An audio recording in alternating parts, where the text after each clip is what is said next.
Rwanda now confirming that it is ready to take in the despicable human beings that the United States is removing from the country. That's what the Trump administration calls these undocumented migrants that have been sent to places like El Salvador and Panama.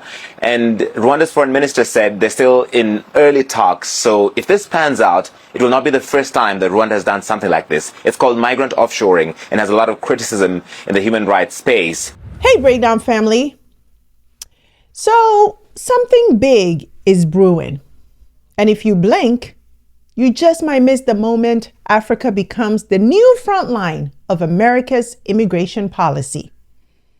According to multiple reports, the Trump administration is in advanced talks with Rwanda to become the first African country to officially accept U.S. deportees. Not just Rwandans, not just Africans, migrants from anywhere. Now they're calling it a resettlement partnership. But let's be clear, this isn't about refuge. It's about outsourcing deportation, moving America's immigration problem to African soil.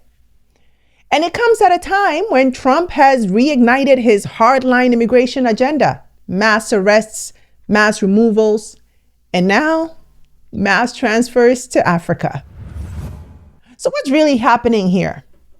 And the question isn't just, why is the U.S. doing this? It's also, why is Rwanda agreeing to it? Is this a smart geopolitical move, leveraging global attention and U.S. dollars to boost its economy and international standing? Or is Rwanda becoming a dumping ground for Western migration politics with dangerous consequences for its people, its sovereignty, and its future? So today on The Breakdown, we're digging into what's actually in the US-Rwanda deportation deal that's brewing behind closed doors, why Rwanda might want this, and what it stands to gain or lose, and whether this agreement could help elevate Rwanda's global role or backfire in the long run.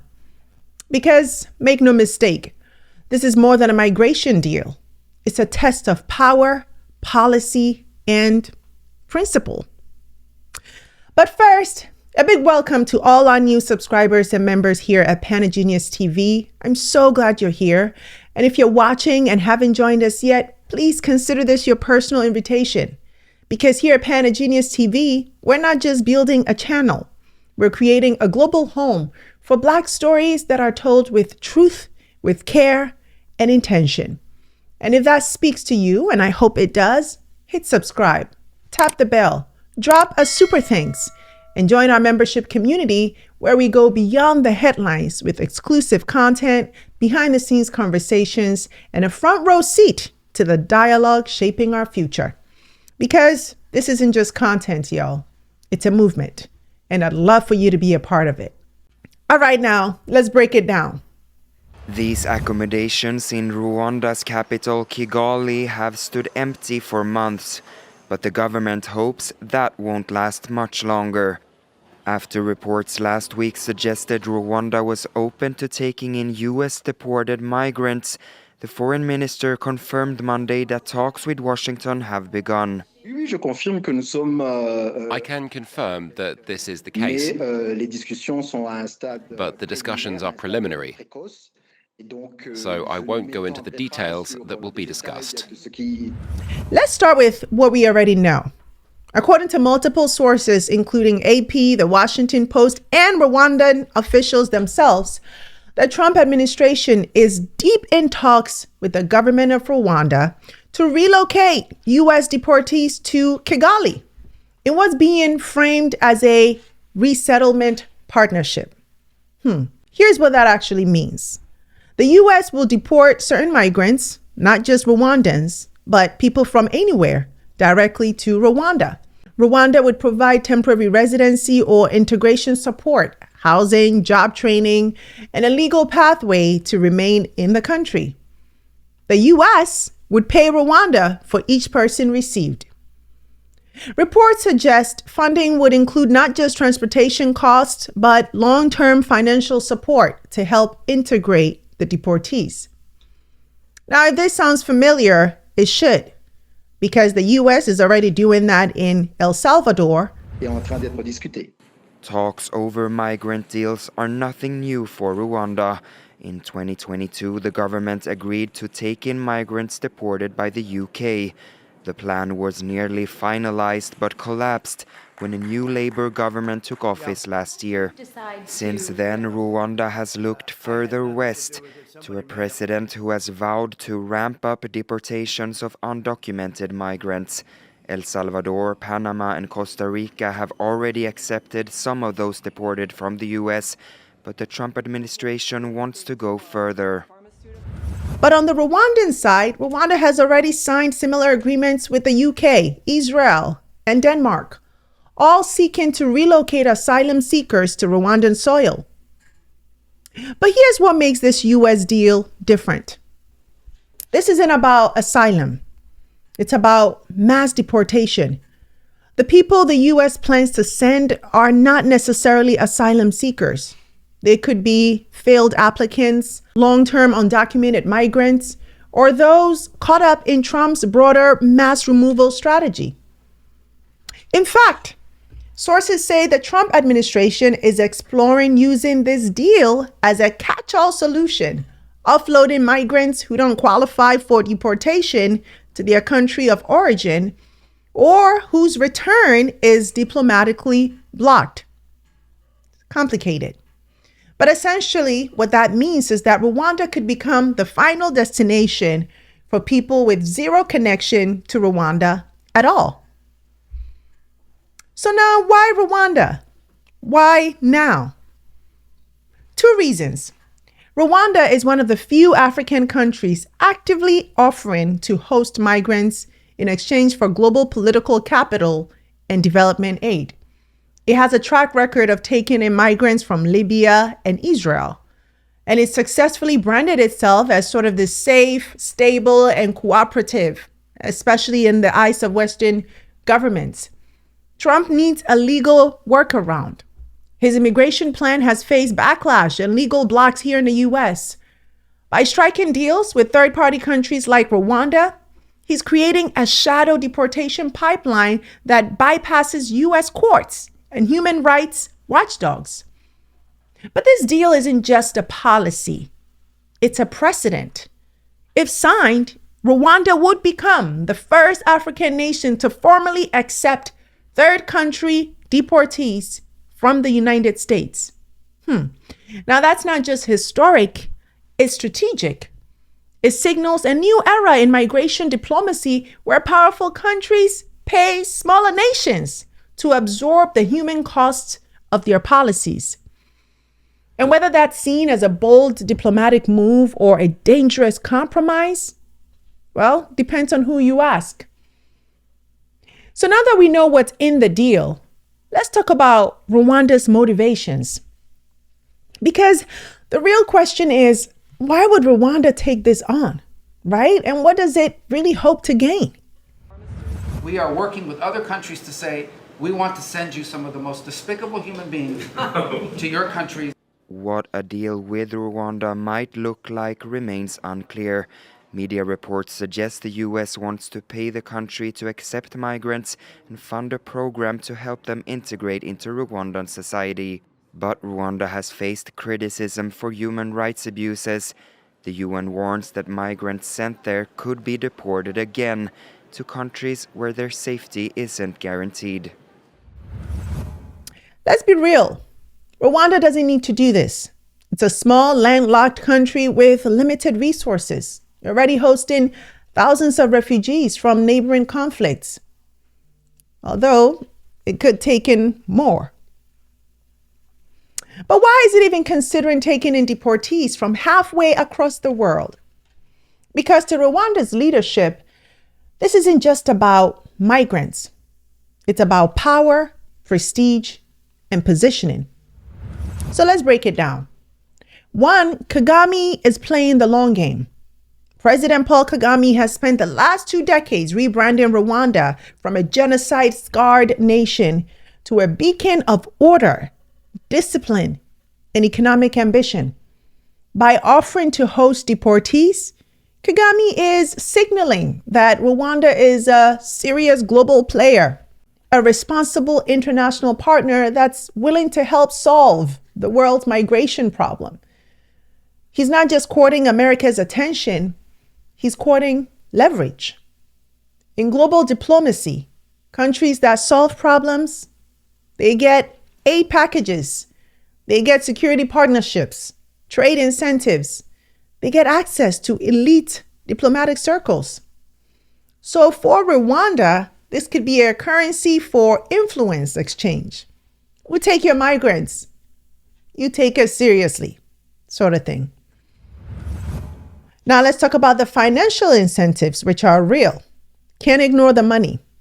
The US has reportedly offered Rwanda millions of dollars in integration support, including cash stipends for deportees, housing assistance, training programs, and possibly direct budget support to the Rwandan government.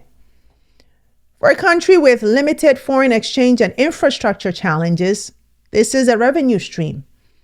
And with previous migration deals like the failed UK-Rwanda one, Rwanda still received compensation, even though almost no migrants arrived.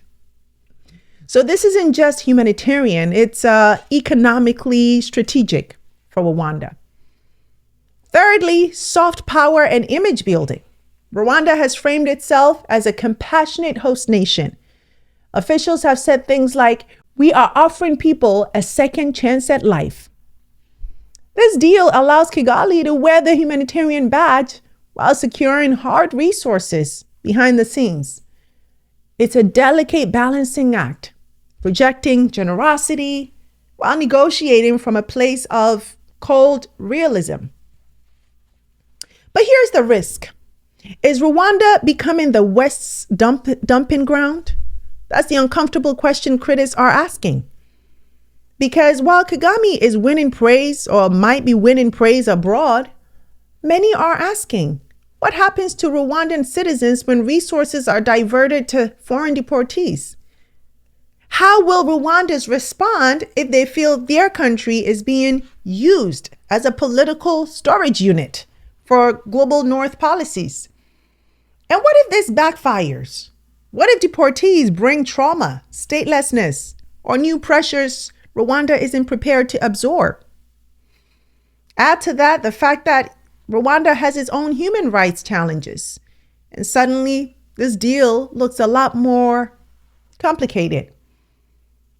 Bottom line, this is a high-stakes gamble.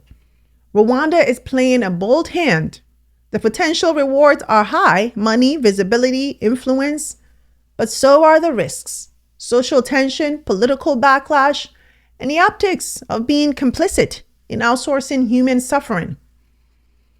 Is Rwanda making a visionary move on the world stage, or taking on a burden that could undermine its long-term stability? That's what we need to be asking.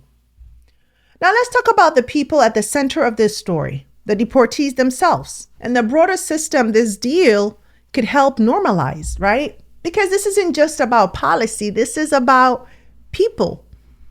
Who are the deportees, and what happens to them in Rwanda?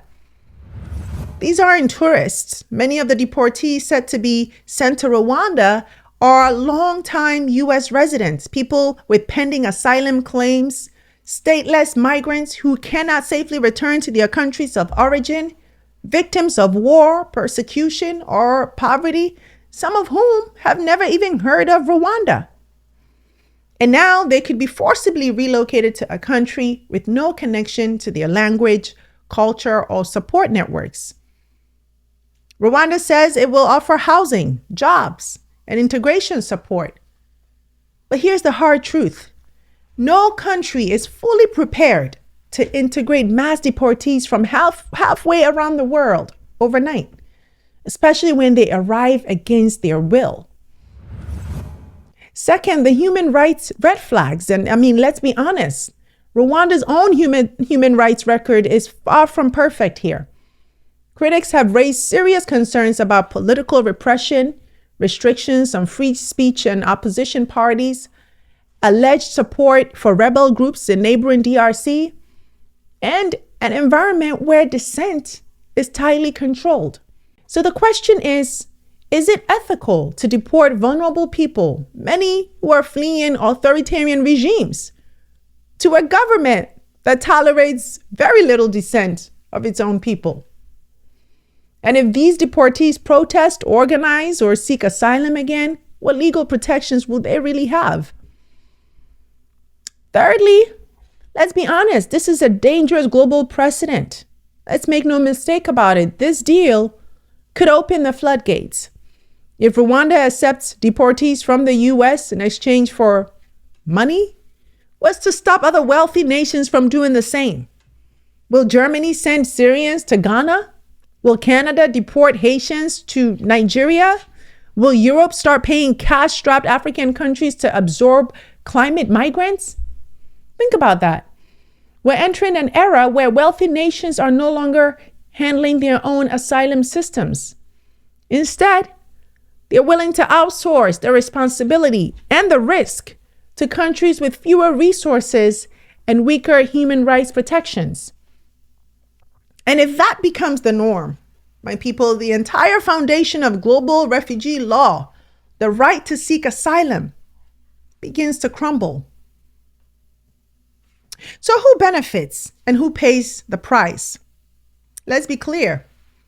The US offloads legal and political headaches. Rwanda gains funding and diplomatic leverage, maybe. But the migrants, they lose. They lose autonomy, security, and in many cases, hope. And the broader message to the world becomes, if you're poor, displaced, or unwanted, you're negotiable. So that's not a migration system, right? It becomes a market. Now, I want us to zoom out for a second, quick second, because something interesting, maybe even suspicious, is happening behind the scenes. Just as Rwanda is in talks with the United States to accept deportees, it's also stepping into something much bigger, a US brokered peace deal with the Democratic Republic of Congo. That's right. Rwanda and the DRC, two neighbors with a long, violent history of mistrust, are now sitting at the table, submitting draft agreements with the United States playing mediator. And the timing couldn't be more convenient, which raises a very real question. Is the migrant deal part of something far bigger than we're being told here? Because think about it. On one hand, the US is asking Rwanda to take in deportees, some of whom have nothing to do with the country. That's not an easy sell. And let's be honest, Rwanda or Kagame has not always been a fan of the US. So it is a little bit surprising that this is happening. So what could make a small country like Rwanda say yes to such a complicated arrangement all of a sudden? Think about it. Well, on the other hand, there's the DRC. And in Eastern Congo, that's where the money is. That's where the gold, cobalt, lithium, and coltan are, the minerals that power our phones, batteries, and future. And who's right next door? Rwanda. And who has been accused, right or wrong, of supporting rebel groups in that region to gain control over some of those resources? Rwanda.